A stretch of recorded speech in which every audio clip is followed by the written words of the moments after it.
সম্মানিত সকল কৃষক যারা উপহার গ্রহণ করছেন, তারা উদ্যোগটা নিক, প্রশাসন উদ্যোগ নিক, সবাই নিক।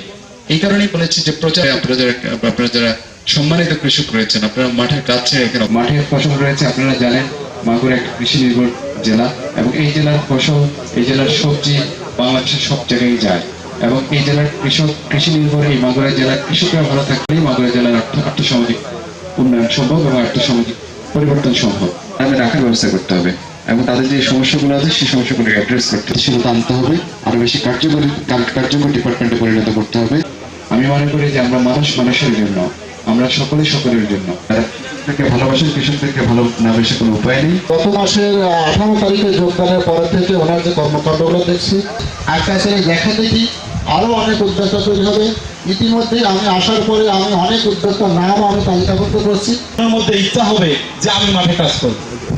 তো তেমনি ভাবে স্যার আমাদের মাঝে যে এই যে মাথায় একটা কাঁচি উপহার দিচ্ছে, এর যে ছায়া, এর যে প্রধানমন্ত্রী বলেছেন যে বাংলাদেশের